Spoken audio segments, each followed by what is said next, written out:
Will the rise of Bitcoin change the trend? If you're interested in knowing more about this, please keep watching. Bybit is one of the best exchanges I've ever used. It provides great market depth, a smooth user experience, and an impeccable interface. Now, click the link below to complete KYC and deposit $100. You'll receive a Bitcoin contract position worth $1,000 as a bonus. I repeat, simply click the link below.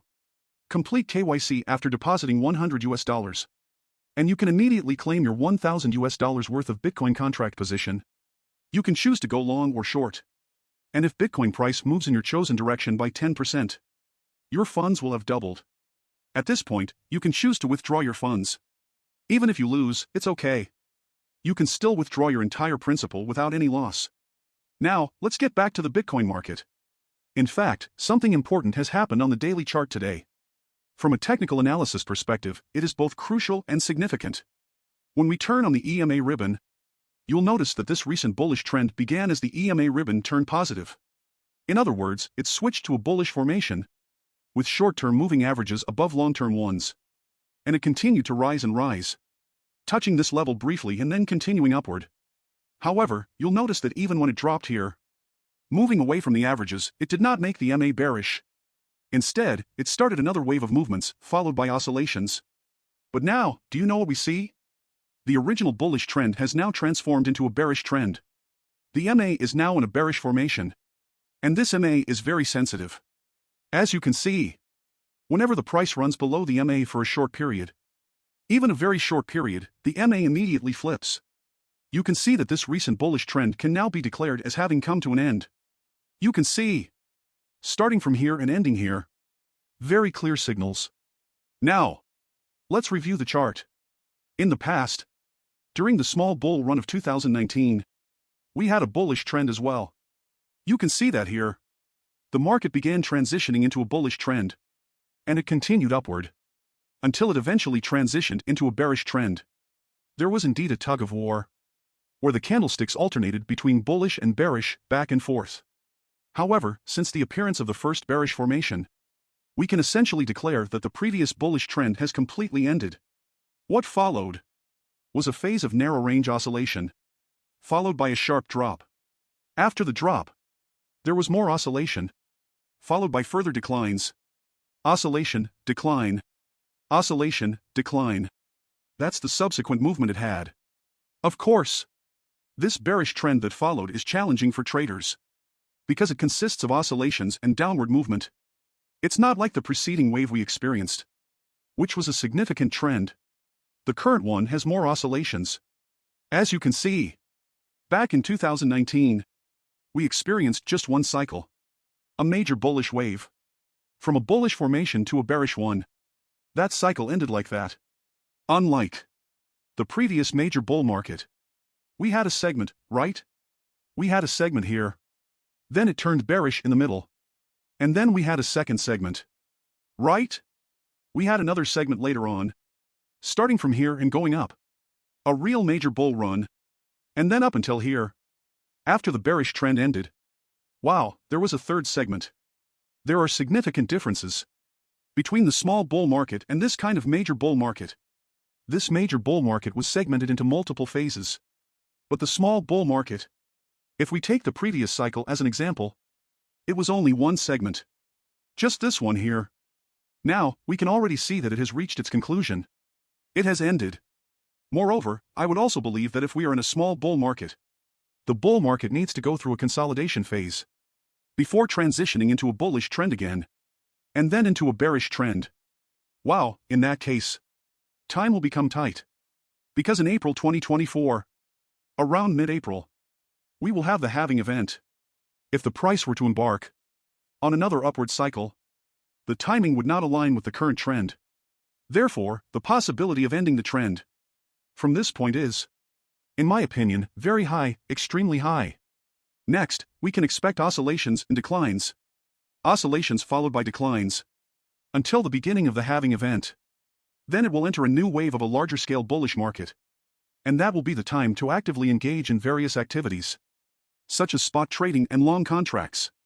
Now let's look at another indicator besides the EMA. Let's see. This is the MACD. As you can see, the MACD is starting to form a golden cross. It's about to form but hasn't formed yet. However, a golden cross is not necessarily a signal for going long. As we mentioned before, a golden cross is simply an indication of a weakening bearish momentum. It does not imply an opportunity to go long. Now let's switch to a smaller time frame. Currently, we have seen a small upward move of about 2%, which is not significant. But let's look at this box pattern, which I believe is currently the most critical factor for this upward movement to be valid. When we judge, we need to see if it breaks out of this box pattern. If we consider going long, we need to see it, at least, stabilize above the upper boundary of this box. At least, at the very least. If it can't even do that, I think the risk of going long would still be too high. Also, you can see that the price movement is currently in a state of gradually decreasing trading volume. A state of declining volume. This means that the current candle breaking through the range is not necessarily a strong bullish signal. That invalidates the previous trading volume. It does not. So, based on the volume of this candle, if we talk about the breakout, the volume is clearly insufficient. Now let's focus on these two candlesticks. Only these two. What can we observe? The first candlestick indicates a strong bullish move, at least based on its real body. Compared to the previous candlestick, a 2% price increase with lower volume. I believe this candlestick lacks effectiveness. Why is that? Well, when the second candlestick appeared, it was an inside bar, covered by the first candlestick, which had a similar volume to the previous bullish candlestick. Right? They are the same. You can see that the height of the second candlestick's volume is the same as the first one. What does this imply? It suggests that there is strong resistance above. Otherwise, we wouldn't see this kind of pattern. Look at here, and here. If we take a closer look. Okay. At this line. Let's have a better picture of it. Draw a line based on the closing prices. And you'll notice that when facing resistance, the prices consistently close at the same level in this area. Even here, we have consecutive candlesticks closing at the same level. A total of 5 candlesticks here. What about here? 1, 2, 3, 4, 5, and 6 candlesticks. Here? There are 2. This repetitive behavior indicates the presence of big players. Look!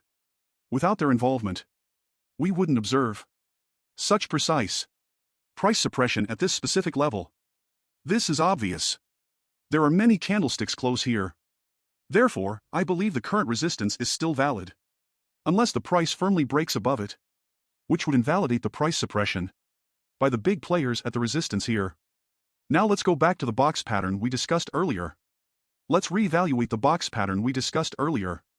Although the price has already touched the boundaries multiple times, you'll notice that the number of touches and the duration of the lower side are greater than those of the upper side.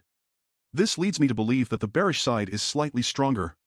Personally, I haven't taken any long positions based on this upward move. Let's continue to monitor the situation for now. If we consider a bullish perspective, we need to see it stabilize above the original resistance. Without that, I don't think we need to consider the bullish scenario. Now let's look at Ethereum. Ethereum tends to have higher volatility. It also formed a box pattern, but ETH has already broken out to the upside. You'll realize that Ethereum is showing more strength compared to Bitcoin. However, in this uncertain market environment, I believe it's safer to trade Bitcoin, as Ethereum's volatility can be disadvantageous for traders in such unclear trends with larger price swings. Alright, thank you. Thank you. You're welcome to like and share my videos and subscribe to my channel. Turn on the little bell button to show me your greatest support. Thank you so much. Bye bye.